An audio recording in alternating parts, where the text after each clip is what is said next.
Lauren, I've gotten acquainted through the executive summary with Lauren, Tristan, Denise, and Ryan's theme, but they will share that theme shortly. As you know, you have 30 minutes, 25 minutes plus 5 minutes grace time to use as you please. I'm instructed to read the following paragraph to everyone, so permit me. In this part of the competition, you are taking on a fictional business identity and assigning a fictional business identity to the judges. Please make sure everyone knows who you are fictionally and who they are fictionally before you begin. You will have 25 minutes with a 5-minute cushion to describe the legal, financial, and ethical dimensions of the problem and to recommend a solution that passes muster on all 3 counts. During this time, teams will be uninterrupted. When you are finished, the judges will ask you questions for 20 minutes. During the Q&A, both you and the judges will stay in character in their fictional roles. After the Q&A, the judges will give you feedback outside the role-playing exercise. Some important things to keep in mind. The ethical aspects of your analysis are the most important part. However, these should be described in a simple, practical, common sense fashion. Using technical philosophical terminology or basing your argument on religious or theological grounds will be considered a serious weakness.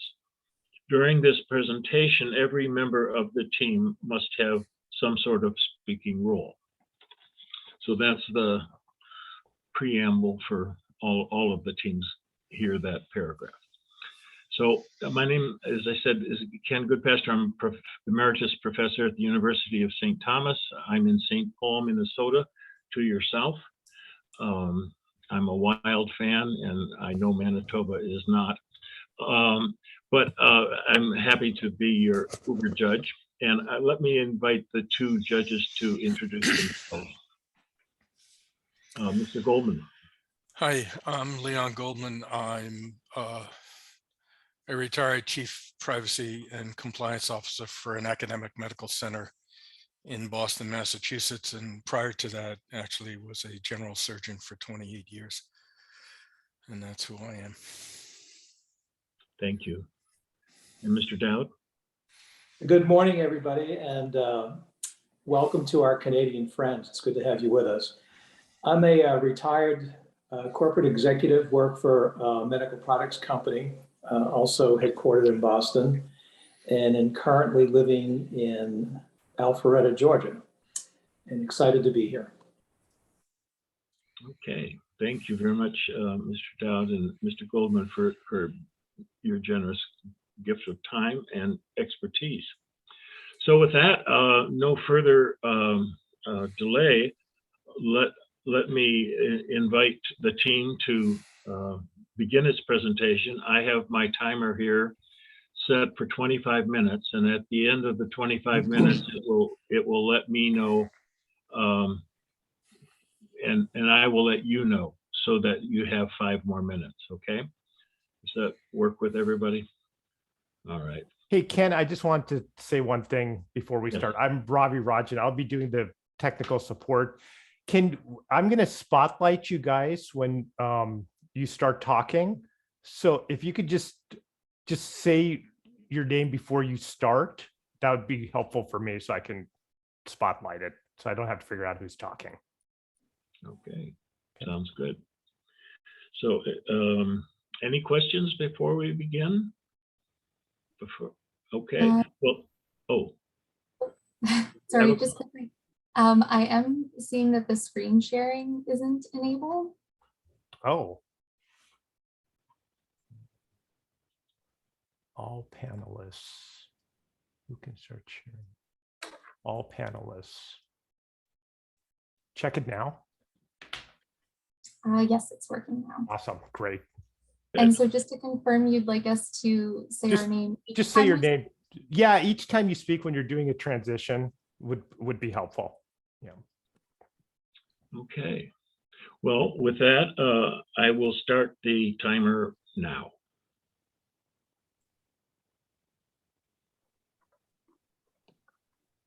Just to confirm that everyone can see my screen. Yep. Wonderful.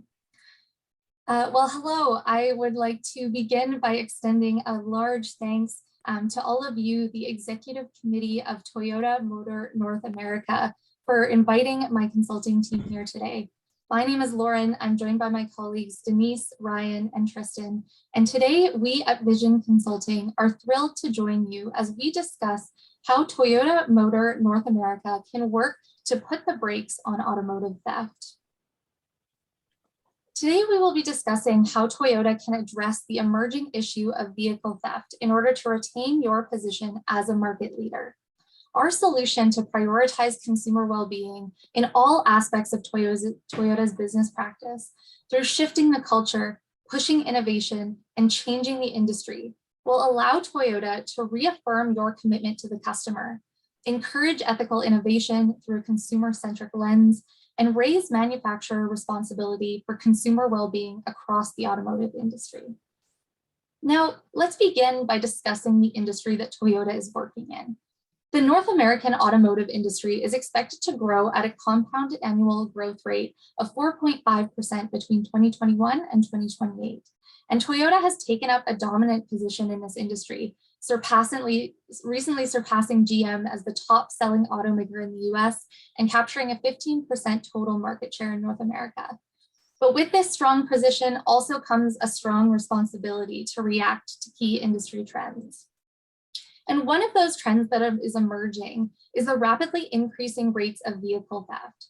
Proportionately, the US and Canada are seeing similar large increases compared to their sizes, and these rates are expected to continue to climb in the coming years. Not only is this a personal issue for the individuals that are impacted from losing their vehicles, but this is a major economic issue for the region. Vehicle theft costs North Americans an estimated $8 to $10 billion per year. Now, what has been driving these high rates of theft? A key vulnerability exists within vehicles that have a push-button ignition, which makes them very easy for thieves to steal. A long-standing method of theft is relay theft, where thieves use equipment to boost the signal from the key fob for the car that's sitting inside a building, such as maybe a house, allowing them to transfer the signal to a new key and drive off with the car as if it was their own. The method can be done from as far as 300 feet away. So the keys don't just have to be at the back door, they could be anywhere in a house and someone could capture this signal. And an emerging method of theft is using traditional lock picks to get inside the vehicle, followed by the use of key programming tools that go inside the diagnostic port of the vehicle and reprogram a brand new key, rendering the old keys completely ineffective. This method can be used at any time without needing the owner's keys in close proximity, and it's happened in broad daylight to people in busy mall parking lots. Both of these methods can allow a car to be stolen by a skilled thief in as little as 1 to 2 minutes. And Toyota vehicles have become a key target of this theft for 3 main reasons. The first is the high resale value for local thieves. For the ones who want to steal a vehicle, replace the vehicle identification number, and sell it fast to fund their other crime or operations, Toyota and Lexus vehicles have the best resale value in North America and are steady demand, making them ideal targets. The second is the high demand overseas, which organized crime groups exploit to fund their operations. Toyota and Lexus vehicles can sell for twice the Canadian selling price in countries like Nigeria. And with organized crime groups being able to have stolen vehicles on shipping containers and going across the world in less than 24 hours from the time they're stolen, the payoff potential is huge. And finally, the vulnerabilities mentioned before allow this type of vehicle theft to be a low risk, high reward operation. The tools are very inexpensive. They cost less than $1,000 and they can be purchased from somewhere like Amazon. And they're easy to use, which allows for very low barriers to entry into this type of theft. And these issues have driven a number of different stakeholders to react. Insurers are beginning to raise their rates for the models that are the most at risk to compensate for the expected losses. Consumer groups are speaking out for better protection measures. Legislators are seeking solutions to this major economic problem that impacts them just as it does the people whose vehicles are stolen, and competitors are beginning to implement improved anti-theft technology themselves. And when a consumer doesn't have a vehicle that has these types of anti-theft measures, they're taking things into their own hands and purchasing aftermarket devices such as immobilizers. But yet with all this action, Toyota has failed to take action thus far. And because of that lack of action, consumers, the public, and news outlets are beginning to take note, increasingly scrutinizing your company. So with that being said, let's look at how Toyota can address the emerging issue of vehicle theft in order to retain your position as a market leader. So my name is Tristan, and I'll start with the basics of the legal dimension. So in America, the Code of Federal Regulations, Title 49, Part 571, Standard number 114, states in subsection 5.1 that, quote, each vehicle must have a starting system which, whenever the key is removed from the starting system, prevents A, the normal activation of the vehicle's engine or motor, and B, either steering, forward self-mobility of the vehicle, or both, end quote. So in Canada, the Motor Vehicle Safety Regulations from the Consolidated Regulations of Canada, specifically the Motor Vehicle Safety Act, Standard 114, states that, quote, vehicles shall be equipped with an immobilization system that conforms to the requirements of the Technical Standards Document number 114, Theft Protection and Rollway Prevention, as well as conforms to at least one of the following sets of requirements listed on the bottom right side of this slide. So these are the most relevant regulations when it comes to our proposed solution, and your Toyota vehicles are currently meeting these standards. However, it is important to keep in mind that surpassing these legal standards should be a key goal for your company. In the United Kingdom, which is another common law country, there has been consumer group action on this issue. So in January of 2019, the consumer group Which reported that the German General Automobile Club found that 230 different models of cars were susceptible to a relay attack. At the same time, there was a 7% increase in car theft in the UK. So Which felt that this was unacceptable and decided to ask 33 different car manufacturers what they were doing to protect their new and existing keyless cars from car theft. So unfortunately, both Toyota and Lexus responded that they were not currently doing anything to address this issue at the time. In conjunction with this report, the UK research company Thatcham Research was reported to provide consumer ratings for new and old vehicles, and they provide consumers with comparisons for different car brands. This puts certain car brands ahead of others. It is this type of consumer group action that will forward the incentive for brands to take theft prevention above the legal bare minimum. Action is also being taken on local scales. City councilors have started to demand action on this issue. In the call for change, it was reported that the Lexus RX 350 model and the Toyota Highlander, both from 2016 to 2021, were among the top 5 models that were being stolen in the city of Toronto. We found a relevant case from the past titled Benning versus Volkswagen Canada, in which the plaintiff asserts that there was a defect in the locking system of the Jetta and other Volkswagen and Audi motor vehicles with the equivalent locking system design. He wanted to certify his action as a class proceeding. Quote, the Volkswagen lock is not reasonably fit for its purpose, and the lock defect breaches the implied condition that the Jetta and other vehicles with the Volkswagen lock be of merchantable quality, end quote. It was eventually found in this case that the proposed common issues were not capable of class-wide determination, in part because many of the methods in which third parties can break into a vehicle include many different methods of attack on the locking system. The plaintiff's application was eventually dismissed. The court's opinion in this case confirms that the locking system in vehicles is seen as a deterrent rather than an essential safety feature of the car. And thus, tort liability is therefore limited in this case because of what the courts have accepted. Toyota does owe their consumers a duty. However, for Toyota to be liable, a greater duty of care must be accepted by the court. We therefore think that there's an unlikely possibility of a lawsuit occurring in Toyota's case, but Toyota should still look to move past the legal bare minimum. Thank you, Tristan. I'm Ryan, and I'll be getting into the ethical dimension. Toyota's current ethical position is one that is not very involved. Your company does what is legally required of them, but does not push to be proactive in any way. This has brought attention to three ethical issues we have discovered with Toyota. The first ethical issue is misrepresentation of Toyota's brand protection. Part of your vision statement says, to make ever better cars, to build a future where everyone has the freedom to move. Now, when you were considering a future with mobility for everybody, I'm almost certain you did not want car thieves to be a part of that group. Regarding your mission of providing reliable vehicles, Toyota is focused on the mechanical side of being reliable, such as long-lasting engines and brakes, and has forgotten there's a security component like anti-theft systems. Another portion to this misrepresentation of protection is your code of ethics. There are 4 sections that have been violated, which include providing safe products, developing technologies, disaster, and crime prevention. Lastly, theft stickers like this have been created and shown a false sense of security that customers rely on to protect their vehicles.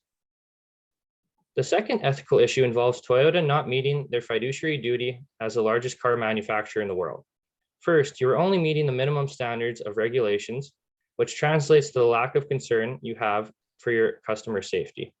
These customers might not have a complete knowledge of what an anti-theft system does or how well it is supposed to perform, further showing how important it is for Toyota to provide transparency to their customers. These high thefts caused by lack of concern for customers' security can also create emotional or physical harm, which is a critical thing that Toyota should be ensuring does not happen amongst customers.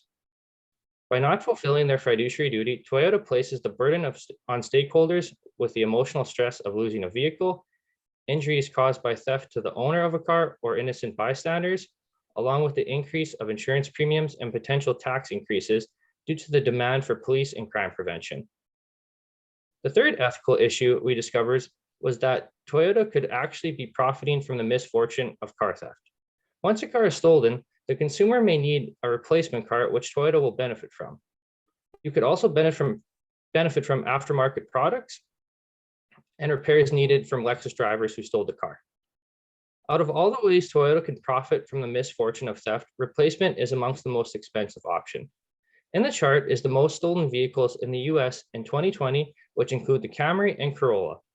Over 2,000 were stolen, and if every model was replaced, the profit for Toyota would be over $63 million. This is Lauren again. Now let's talk about the impacts of all of these issues against business for Toyota. Your company introduced a new code of conduct in 2020, which featured 10 key important values. A few of them are displayed here, such as acting for others, working with integrity, and getting better and better. Only 2 years after its inception, many of these values, such as the ones that I just mentioned, have been violated through your current under-prioritization of the total customer package of needs. You'll need to take action to reprioritize the customer if you would like to continue to live this Toyota way. This is Ryan again. Part of Toyota's business issue is that your company is reactive and prioritize short-term interest while neglecting the long-term consequences. Your current priorities involve focusing on cosmetic features, speed to innovate, and lack of education to consumers. These priorities can cause negative effects in the long run, including reputation risk, decreased sales, and reduced brand loyalty. So it's Tristan again. So referring to the UK Consumer Group report that we brought up earlier, recall that it was discovered that your company was not doing anything to fix the issue with regard to keyless vehicles being stolen. On the other hand, other brands claim that they were in fact offering options to both their new and old models, from things like software updates to retrofitting old key fobs. As well, further steps were taken by companies such as Dodge to reduce the capacity of the vehicle in an instance when two-factor authentication is not satisfied. Can Toyota really afford to lose to its competitors on the front of car theft? Back to Ryan again. Toyota has had legal issues in the past, an example being the 2014 lawsuit on your accelerators not working properly. This resulted in over $1.2 billion in settlements. It is unlikely that this will occur with Toyota's anti-theft systems. However, it is something to be mindful of to prevent future problems. There is no strong legal incentive to change any minimum standards that could prevent a lawsuit. Therefore, Toyota should be proactive in avoiding this. This is Lauren again. So after stepping back to look at the issues that your company is facing, we realize that your problem here is more about just the vehicle theft issue. This is about ensuring that your company is putting values and the customer welfare at the forefront of your decision-making. And so we have brought you a solution that will solve both the problems of addressing the emerging issue of vehicle theft in order to retain your position as a market leader, as well as the root issue of that problem, which is how your company can ensure that customer welfare is at the forefront of decision-making. Our solution will prioritize customer well-being in all aspects of Toyota's business practice by shifting the culture, pushing innovation, and changing the industry. So let's begin by discussing how you can shift the culture within Toyota. This will be done through a reinforcement of company values with an acknowledge and celebrate program to go with it. Shifting the culture is important because you must keep the customer at the heart of your decision-making in order to fulfill the Toyota way. This initiative will reaffirm your values and commitments to the customer and position your company for success, not just in the short term, but in the long term as well. And it will also embed Toyota's values within your employees. Reinforcing values will be a key step towards prioritizing the customer. This will begin with buy-in from yourselves, the leadership team, setting the stage through a company-wide memo and new branding. Next will come the retraining of employees in the Toyota way. While it has only been 2 years since the initial rollout of these values, the world has changed significantly during that time. So retraining will allow employees to get a new and fresh take on the Toyota way, allowing them to incorporate these values into their work moving forward. And to make sure that this retraining sticks, you can publicize your Toyota way values in key physical spaces, in offices, and in every Toyota dealership. And also acknowledge the really important or key values at the beginning of key meetings and gatherings to ensure that the Toyota way will stay top of mind in your business practices. For example, when you start a meeting about a new upgrade, you might want to remind the attendees about the importance of acting for others, working with integrity, and continuing the quest for improvement. And to encourage that continued prioritization of Toyota's values, we recommend that you hold formal awards events quarterly to reward outstanding employees who consistently go above and beyond fulfilling company values. These formal awards can be coupled with weekly high fives or $5 coffee or lunch gift cards to reward employees for a specific action they took that week to fulfill the company's values. Since supervisors and managers can only see so much of an employee's performance, having a keep it up forum where employees can nominate their peers for an award will encourage colleagues to not only support each other, but to keep each other accountable to the Toyota way. And once this culture shift has been initiated and employees reprioritize the customer at the core of your efforts, you'll be able to address the issue of theft head on through the creation of a multifunctional anti-theft committee. In this committee, key business units can come together to devise ways to tackle Toyota's theft problem. It is important to create this committee after the cultural shift has begun, because it simply would not be effective under your current model where the customer is not at the forefront and there's a lot of short-term thinking. Creating this committee with employees who have a renewed commitment to values will allow them to thrive, implementing industry-leading anti-theft technology at Toyota. It's Denise here, and I'll be expanding on the push innovation portion of our proposed solutions. So innovation is something that your company has leveraged to bring amazing new technology for consumers. Case in point, the Toyota Prius, which set the standard for hybrid vehicles for years to come. However, innovation can come with hidden costs, and we see this manifest with the mass popularization of push-to-start vehicles. While they provide convenience for the user, the technology can leave car owners vulnerable to a new set of issues, such as relay attacks, as earlier described by my colleague Lauren. Therefore, if your company is to be successful in prioritizing consumer well-being in all aspects of its business, it must keep the same sentiment when introducing new technology to consumers. The second component of our solution addresses your company can keep the consumer at the forefront when it comes to innovation by introducing a responsible innovation checklist. So what is the responsible innovation checklist? It's essentially a set of guidelines all proposed innovation projects must pass before they receive the green light to be further invested in. The types of questions it could ask include, does the innovation address a customer's current or future pain point? And are there negative consequences associated with the innovation to consider? And are there ways to resolve them? This set of guidelines is to be adopted by all of your company's many innovation centers and ensure that you're doing what's best for the consumer. To push innovation also means to improve upon existing services. We recommend that you focus on upgrading your company's Safety Connect app, specifically the app's stolen vehicle locator feature, which will be upgraded to have 24/7 GPS tracking of your vehicle's location, allowing you to track your location in real time. And in the event of vehicular theft, you'll be able to send your vehicle's location to authorities directly through the app. And in the next slide, we're going to show you exactly how the process of reporting a stolen vehicle will differ from version 1.0 versus 2.0. So in version 1.0, in the event that the vehicle is stolen, the driver must first call a 1-800 number and go through the arduous process of getting connected with a customer service representative. And then from there, the representative will focus on working with the authorities to track your vehicle. But in the Safety Connect 2.0 version, we've simplified that process for customers by a lot.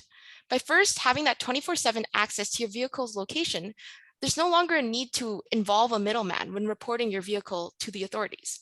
It's as simple as calling the police and sending your location through the app.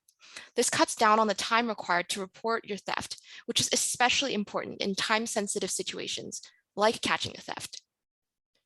Now, to switch gears, let's discuss how your company can further show its commitment to customer centricity by going as far as working with national vehicle safety organizations to push for industry-wide change. We believe it's in your company's best interest to set up an outreach committee that will work directly with these organizations, such as the Canadian Council of Motor Transport Administrators or the National Highway Traffic Safety Administration of the United States. Together, you can work towards the consumer's best interests for lobbying for things such as stricter minimum theft prevention standards for auto manufacturers. By doing so, not only are you raising the standard for Toyota's theft prevention methods, but you're also positioning your company as a change maker. Now, in order to execute the solution, we plan to do this over a 3-year period, beginning in Q3 of 2022 and wrapping up at the end of 2024, in which the timeline of this plan can be addressed in further detail during the Q&A. Now, how much will this solution cost your company? After calculating the cost to implement the shift the culture, push innovation, and change the industry solutions proposed, the total will amount to approximately $31 million. However, the positive impacts it will have on your company's stakeholders, as well as the goodwill that it will provide for your company's brand, will help cement Toyota's position as a market leader for years to come. So through prioritizing consumers' well-being in all aspects of Toyota's business practice, Toyota will first reaffirm their commitment to the customer, encourage ethical innovation through a customer-centric lens, and raise manufacturer responsibility for consumer well-being across the automotive industry. And as a result, we can take your company from being a legalistic corporation that is simply obeying the law and nothing else, to an ethical corporation that embraces ethics at the core of its business and knows that it can pay off to be ethical.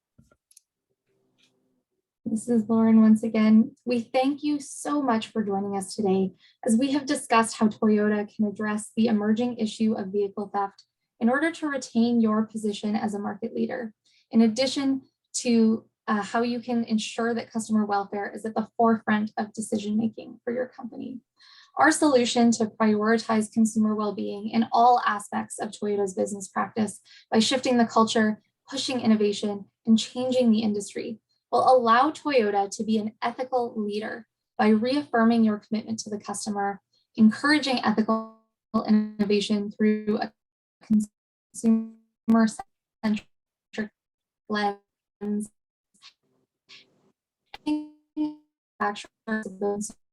of the automotive industry. We thank you so much, and we would be happy to answer any questions that you have.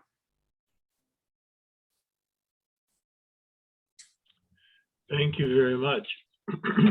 Can you hear me? Yes. Well, you did that in 25 minutes precisely. Wow. So that was very good timing. And now it's time for us to, for 20 minutes, have a response in the role that you have assigned us as Toyota representatives to ask questions or make comments to the panel. So perhaps we can begin with Mr. Goldman. Thank you. So thank you for your presentation. It was a very nice presentation.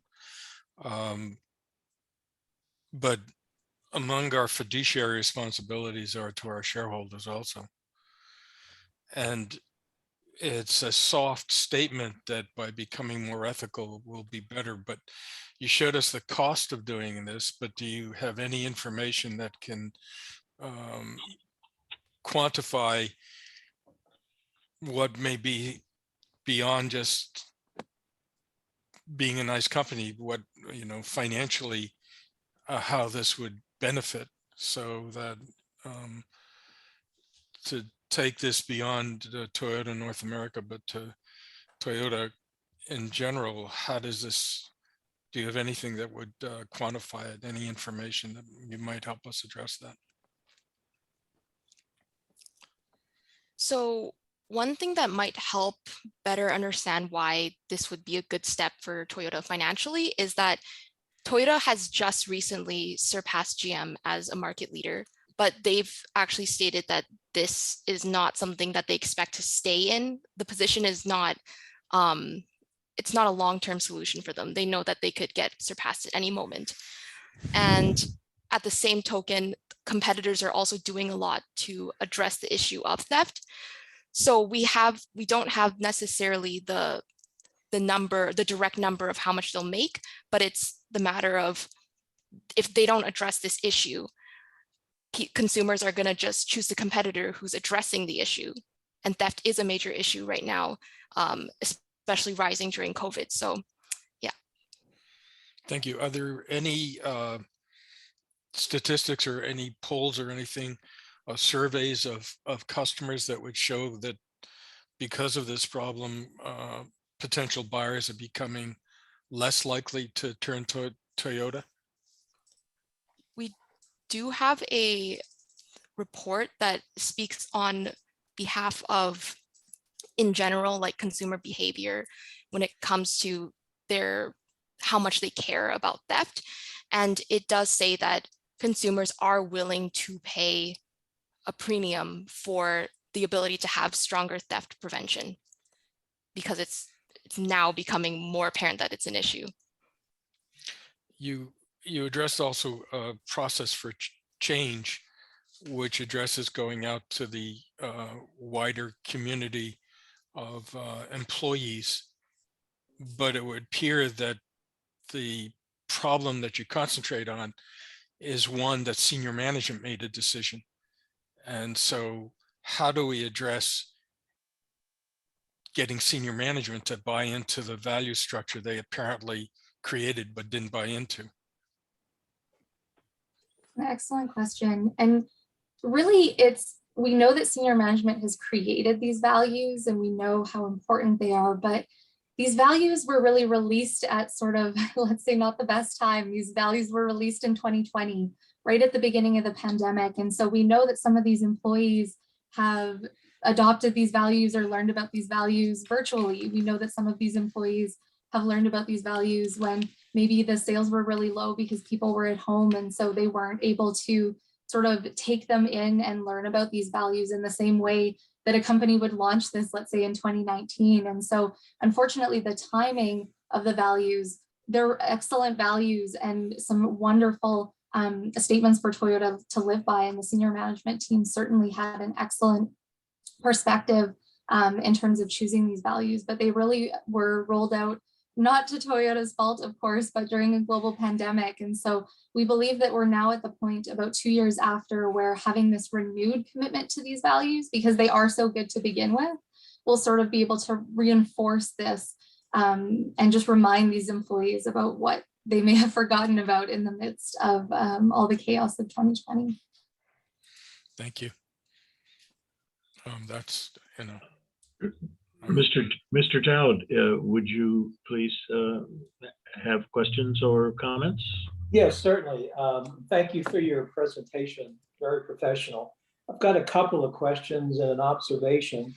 It was mentioned during the presentation that the lock system is not an essential part of the car.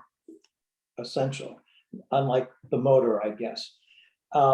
And I'm wondering if you look at what's happened recently in terms of market share, things seem to be going pretty well. You also mentioned a pain point, and it seems by all indications that, again, we really haven't had a pain point, but just the opposite. We seem to be doing really well, even though I appreciate your comments about it may be short-lived vis-a-vis our position with General Motors. So my question is, what, generally speaking, how big a problem is this? And if and what is the industry doing? What are the people who make their living in this business doing relative to the fob situation? Certainly. So there's a number of different actions that other manufacturers are taking. One of the big players that's sort of taken a big step is Dodge for their Challenger and their Charger models. They realized that people were stealing them to take them on joyrides primarily. And so they installed a feature where if someone were to create this new additional key, the output of the vehicle would be no more than 3 horsepower, basically making it crawl and do no more than that without a second factor authentication. So the owner of the vehicle would have a code, and without that code, even if someone reprogrammed a new key, they wouldn't be able to drive the vehicle any faster than 5 miles per hour maybe. And so that's a really great option. Other companies are bringing in fingerprint scanners. But what we really see in this industry as well is that the consumer has really been left on their own to take care of it for themselves. And so there's probably a larger market in terms of the aftermarket immobilizers or steering wheel, things such as the club or foot pedal locks or things like that. And so really industry is lagging behind on this issue. Consumers have really been left to take care of it themselves. And so while there's been a little bit of movement, Toyota has the ability to really take that first step in an industry-wide change. Okay. Relative to, it was mentioned earlier, a cost-benefit analysis, and I don't know if you've done one, but again, as a public company with shareholders, we just can't go and say, we think this is a great idea. It's really good stuff, but we wouldn't be able to get this thing off the ground unless somebody did a very tight cost benefit analysis. And you mentioned a cost of $31 million. My question is, how would we pay for that? What does that look like?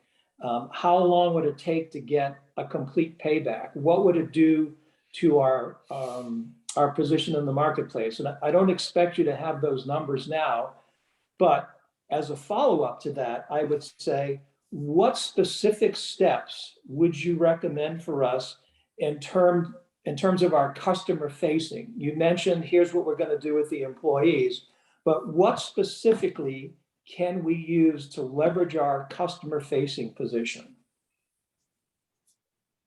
So in regards to the customer facing position, I think that first off is, are you speaking in regards more to marketing or just how the services we're offering to the customer? How we interface at every level, from manufacturer through dealer, what we're saying to our customer. How are we going to implement? How can we leverage the ideas that you're presenting to us? Yeah, so first off, with the introduction of that that committee that is going to be working directly with the organizations, that's also a major benefit for publicity.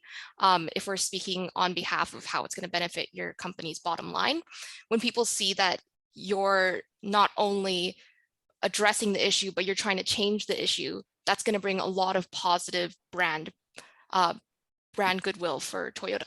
So that is one way that we can interact with our customers. Okay, thank you. I would like to ask a couple questions and make a couple comments myself. As a member of the executive committee, I first would like to say that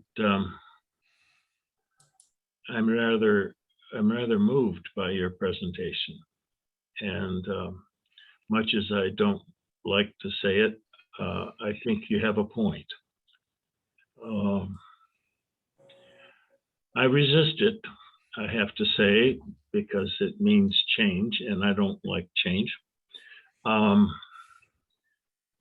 you've made me think, and it's a good thing to think. I had two times during your presentation where I got a little irritated. Once when you used the term fiduciary duty to customers, because I think the word fiduciary applies more to shareholders in the law than it does to customers. We may have duties to customers, but they're not fiduciary duties. When we talk about stakeholders, sometimes people who are stakeholder thinkers get the word fiduciary applied to all kinds of things, and our primary and fiduciary obligation, as Judge Goldman mentioned, is to our shareholders, and we have to keep that uppermost in our mind. So that was an irritation point for me. And then when you suggested pushing for legal changes, changes in the law and the minimums for theft prevention in your solutions, I got a little irritated there too, because that just meant, in my mind, pushing for opportunities for more lawsuits to Toyota, class actions to Toyota, and we have enough lawsuits as it is. I'm not sure I want to enable more of them by enabling more laws. So that's the conservative in me says, watch out for those two provisions, to watch out for the language of fiduciary, and watch out for inviting more lawsuits. But besides those two irritants, you got to me. I think we have a problem here, and I think we need to address it. And I think your presentation was pretty constructive. So those are my comments. If you'd like to respond to them, I'd be grateful.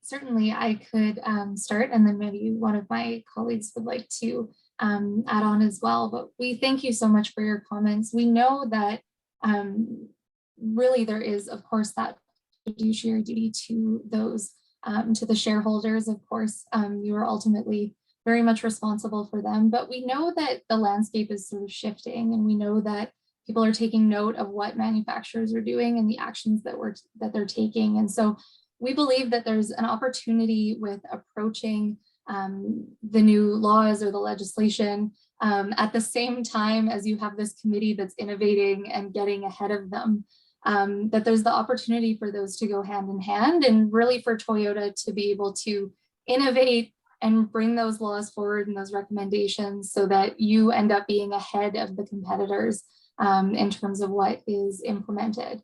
And so while the standards right now are very low, This is also an opportunity for Toyota not only to make a better name for yourselves and to sort of get those legislations and those standards to align with maybe some of the directions that you're taking, but to also find a bit of a competitive edge in that way as well.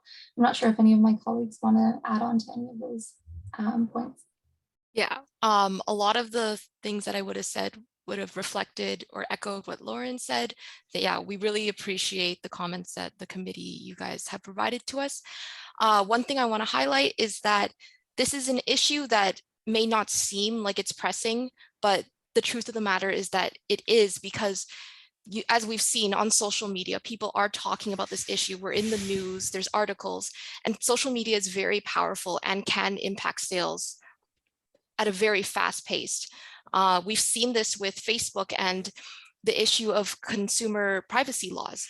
While with that, they were later found to have been in that Cambridge Analytica scam, but people were already upset because they were using their information to sell to marketers without their knowledge, even though they may have signed on that check.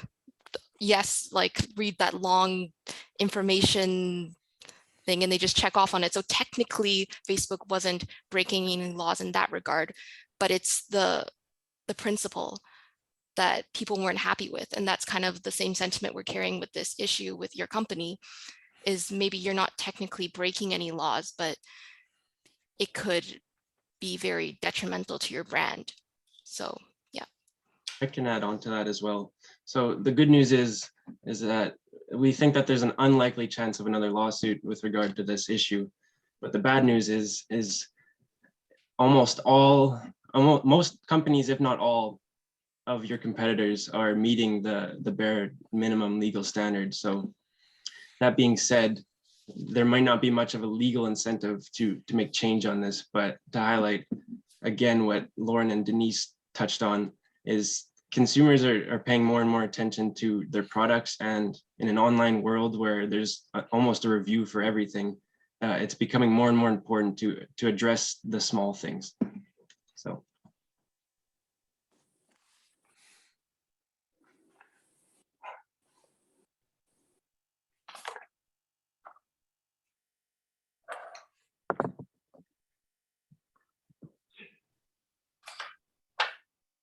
We have three more minutes.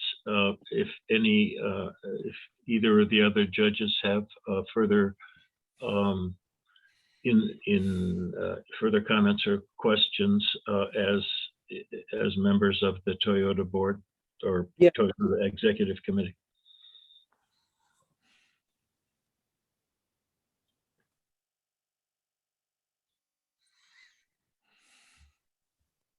If not, we can end this part of the session.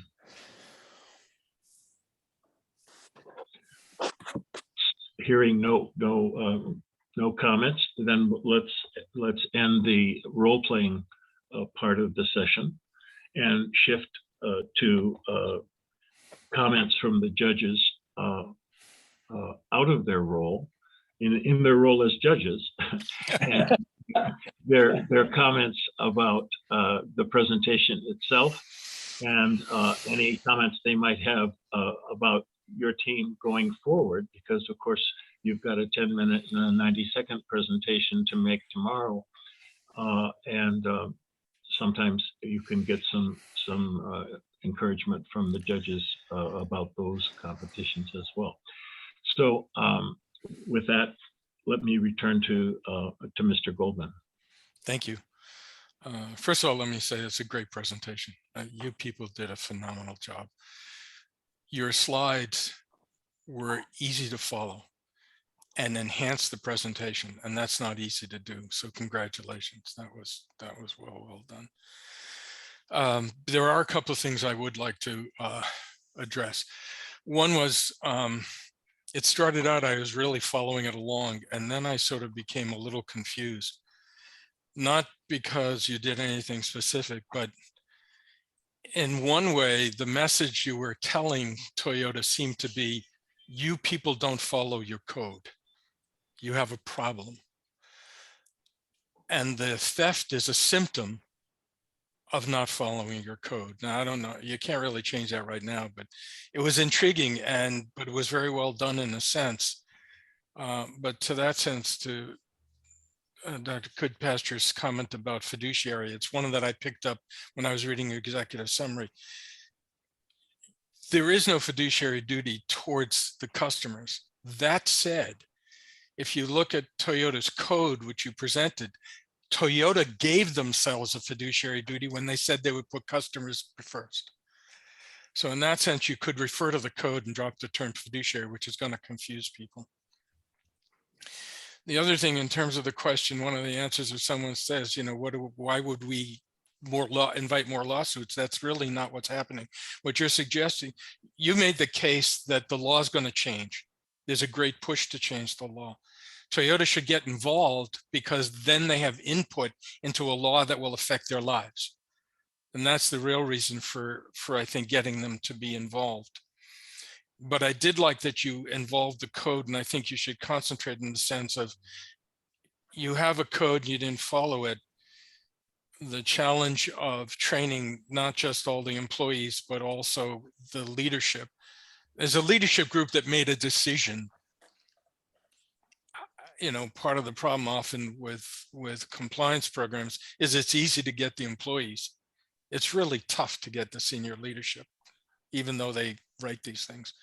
But overall, this was a great presentation. I think you all did a great job and you handled the questions well. So especially since you got together at the last minute to put this together. So very well done. Thank you. Any advice going forward, Mr. Goldwood? I would, you know, one is trying not to reference fiduciary, or if you do, link it to the fact that you made yourselves fiduciaries when you put this. I think it's the first statement in their code. We're going to put the customer first. Well, that says you just made yourself a fiduciary to the customer. And then that brings with it all. Now, their answer may be, well, we just will drop that from the code. That's their business. But I think your points are well taken, that others in the industry are, you know, highlight others in the industry are changing. If you don't, that's going to have it. And the other one you might think about or have ready, or if you want to touch on, is if the employees see that the code is not being lived to, then they no longer trust the company. And there is evidence in the literature that that may lead to sabotage. Disgruntled employees who don't believe in the code sometimes don't say anything. They don't call the hotline. They don't do anything, but they may start to sabotage the company. So again, that's a problem for Toyota. And to avoid it, they need to, if they write the values, live their values. That's all I can say. Someone once said they quit but stay. Yeah. Mr. Dowd. Yes, I also would like to echo what Dr. Goldman said. I thought it was a remarkable presentation. You all dressed the part. The slides were outstanding. You stayed with it. All of those things would be typical of a really solid boardroom presentation. Just a thought, to go back a minute, the discussion about the code. And I think just the thought that somehow the code that is developed by Toyota and its employees, very important that the employees are involved in this, should be reflected by the company's actions. In other words, you ought to be able to look out the window or in the showroom and say, aha, look at what we're doing with our customer interface. Look at how we're promoting our new anti-theft prevention feature. Look at how our values are recognized every day. It should be actionable. You should be able to see it. And it should be, everyone should be aligned with the code in how they speak, but more importantly, what they do. The other suggestion I might have going forward is that you're asking the company to make a rather significant investment, where up until this point, they haven't really felt the pain, as you had mentioned. And in order for the board to do that, to justify this with our shareholders, we're going to have to know not only how much it cost, and you estimated $31 million, which to me doesn't seem like a lot, but, and I don't know if you can do this in a short amount of time, but it would be very important to know, what are we getting for our $31 million in terms of increased sold units, in terms of goodwill, in terms of market share? What exactly does that look like? And again, I don't know that you'd be able to do that in such a short period of time, but as an executive at Toyota, I sure would want to know that.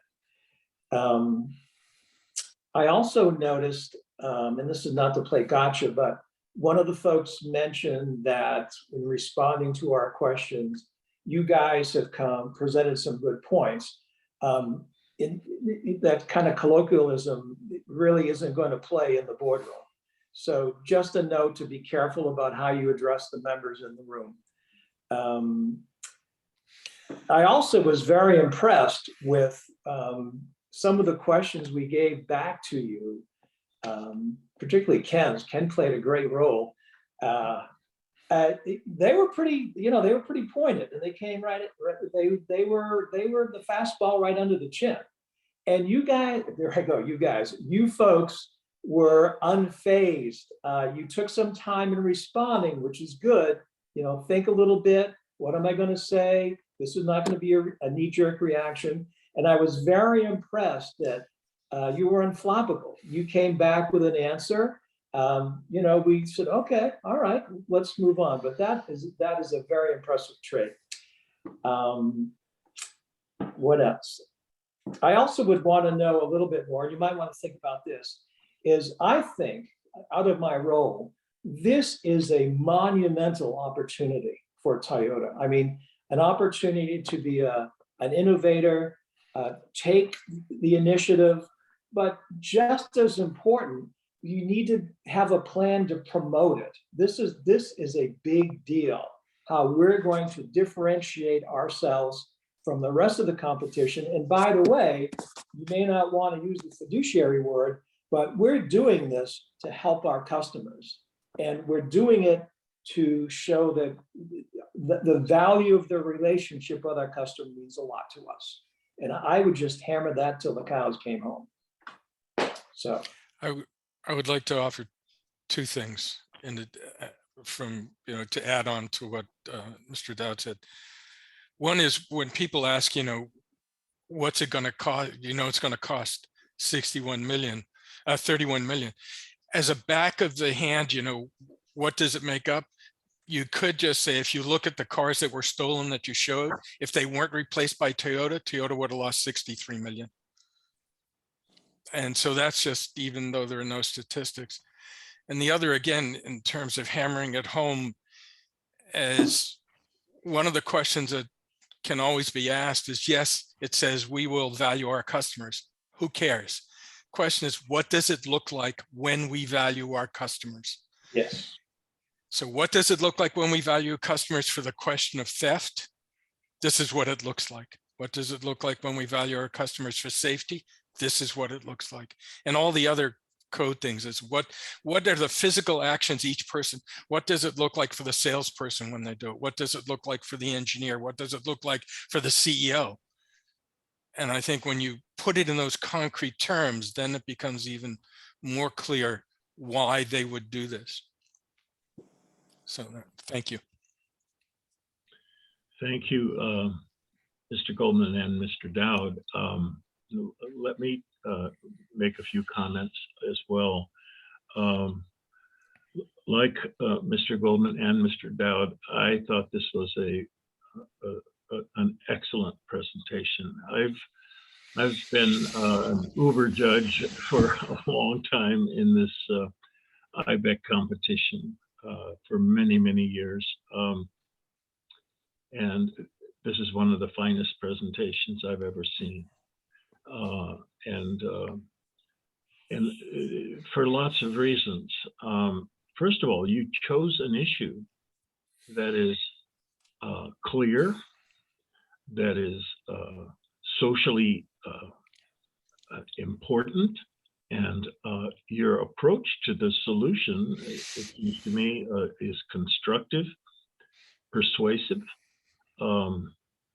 and your arguments, both economically and legally, were reasonable, and the ethical dimensions of it were very well stated. You have a slide, you showed it twice, going from amoral to ethical on the right. I think that slide is the best slide in your whole deck. And when it was first put up, it was only put up for a short moment, and then you put it up again later. I think that slide might deserve to be a centerpiece as you go forward. Of course, the 90-second presentation, you don't use slides. I don't know if you even do in the 10-minute, I can't remember, but anyway, the progression that's illustrated in that slide is very well done, and it illustrates your argument. What else? I like very much the fact that you're really asking Toyota to live up to its own standards. You're not asking it to change its whole ethic. You're saying you have the ethic, you have the values, you've articulated the values. We're just encouraging you to live up to them. And you do that very explicitly by putting the Toyota way on a slide and indicating the elements of the Toyota way that you are referring to. I think that makes it easier for a company from a policy point of view to accept what you're saying, because all they're doing is accepting their own policies.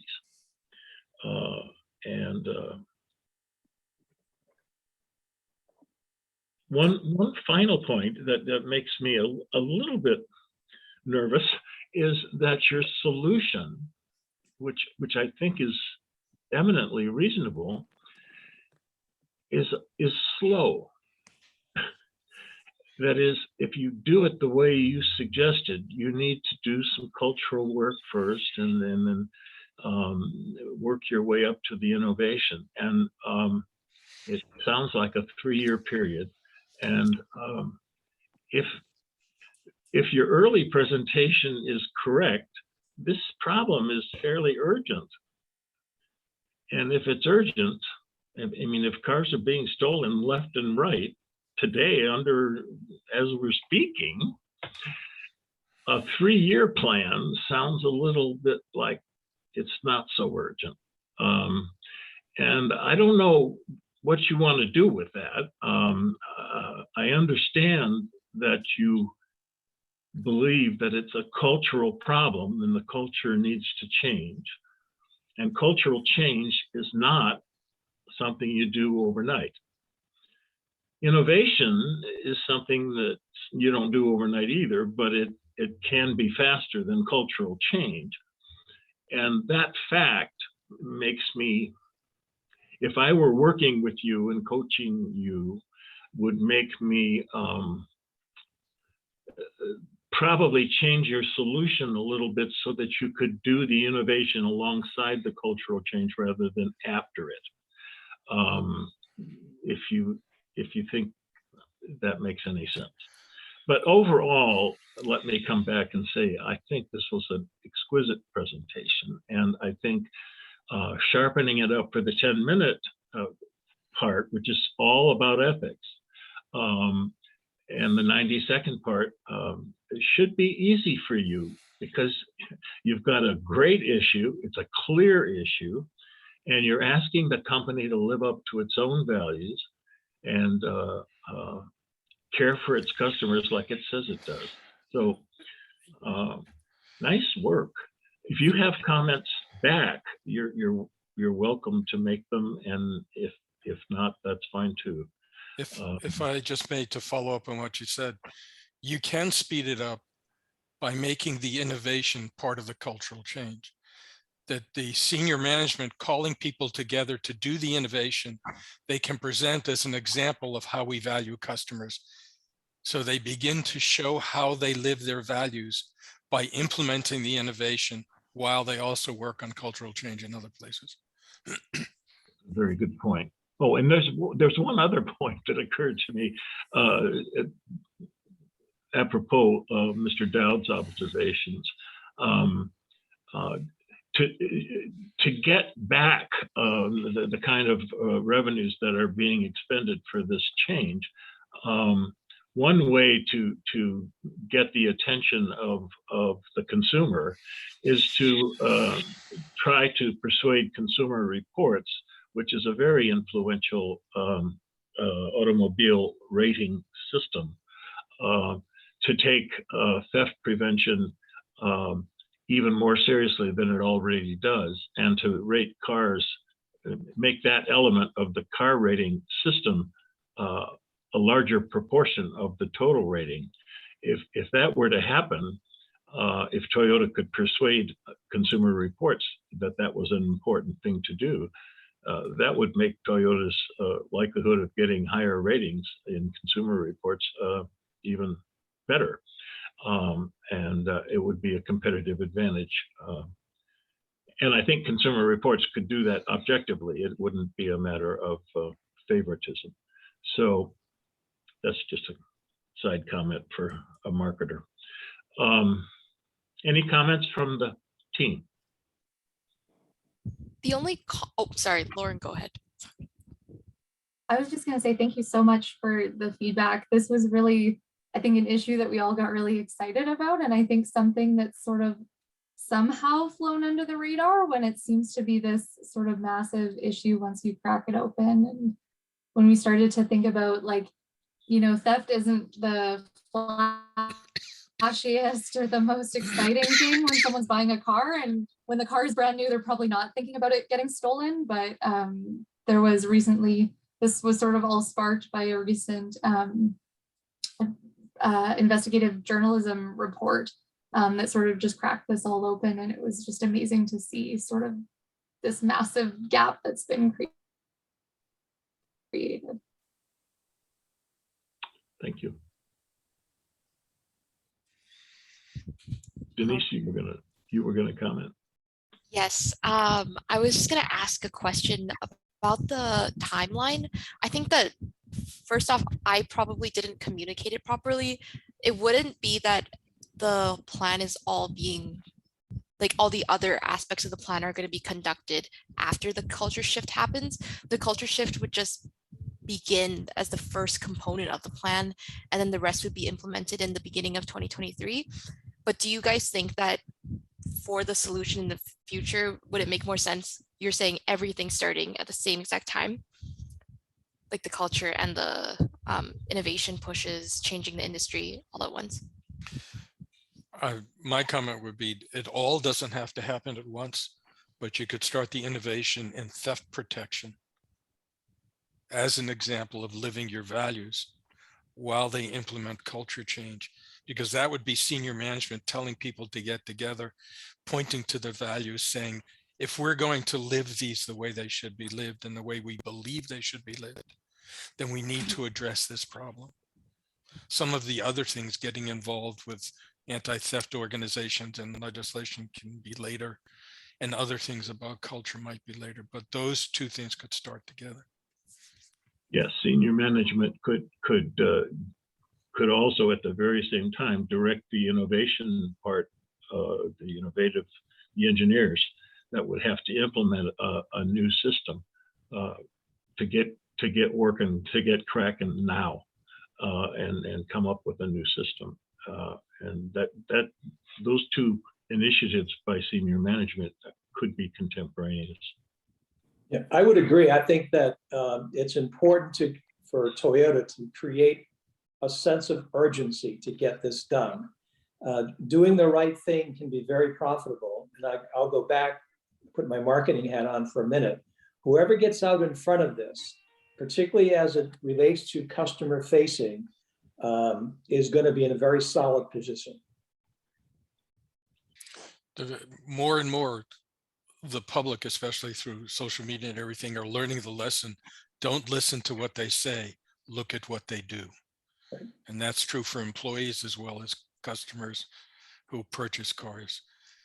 Look at what your senior management does. Look at what the company's doing. Don't worry about what they said in their list of values.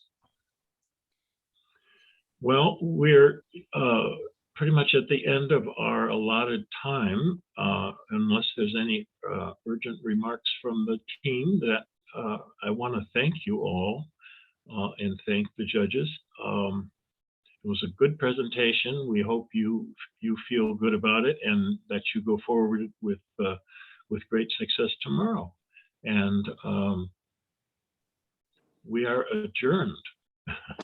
And I will stay Tom on. wanted me to relay one message to the team to email the list to him if you haven't done so of who's presenting tomorrow. And that's it. Okay, and I'll stay on with the two judges after the team leaves the room, if I may. Wonderful. Thank you so much for the opportunity. Yeah, thank you. Thank you. Yeah, thank you very much. Thank you. Well done. Good job. Good job.